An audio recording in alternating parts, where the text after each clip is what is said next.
I'd like to be upfront and say that I love the Zoo Tycoon games. The first one allowed open creativity and was mostly educational, as you build a gorgeous zoo from the ground up. It also had a lot of unique features and add-on content to make it feel timeless. Zoo Tycoon 2 is still one of my favorite PC games. It was beautiful, and there were a lot of expansions, features, animals, imagination, and enjoyment, so how could you go wrong with a sequel? Well, imagine all those things I just listed, and then have a game with little to none of them. This is Zoo Tycoon on Xbox 360 and Xbox One, and I don't think it's an idea that's doomed from the start, but boy did they fail. There are so many problems, I don't know where to start. The creative aspect is extremely limited, as everything is pre-made for you. It's like, you want a small rainforest exhibit? Plop, done. You want a decorative plaza with a fountain in the middle? Plop, done.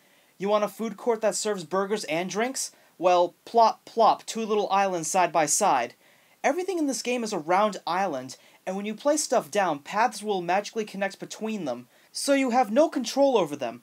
Sometimes they don't always connect where I want them to, and on rare occasion they don't appear at all. Having the zoo look like a cluttered mess is one thing, but despite how many buildings you can place on the map, there's nothing you can do about the space limit. This can be very irritating, especially when trying to level up. Another problem that shouldn't exist. Even in freeform mode, you have to level up your zoo in order to unlock new animals and content, which is entirely pointless because so many animals are pretty much the same but with slightly different palette swaps. I don't know why, but some game developer thought it would be great to incorporate every animal subspecies, so now we have 13 species of bears and, 7 species of lions. Do you think that's enough? I'd expect it from an amateur game modder, but not from Microsoft Game Studios, and I'll be damned if whoever designed the animal list wasn't getting fired at the end of the week. Even worse is that there are 100 species of animals in the Xbox One version, while the 360 only has 65 as a cheap gimmick to sell more consoles. You create your zoo through a network of sloppy menus that take a little getting used to.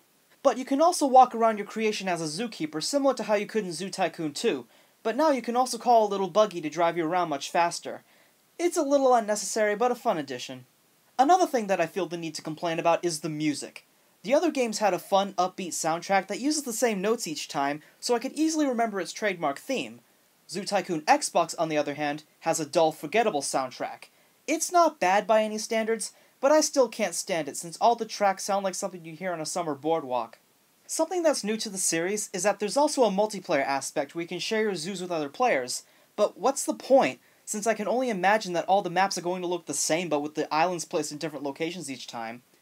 Microsoft seemed to put a lot of pride into this game, and they even had a friendly competition where if players could release enough in-game animals into the wild, Microsoft would donate real money to an organization that protects endangered species. So I'm glad to see that some good has come from this game. Ignoring the fact that it's a Zoo Tycoon game, I still don't think that it would stand too well on its own merits because of how restricting it is. But that's also its biggest problem. It's Zoo Tycoon.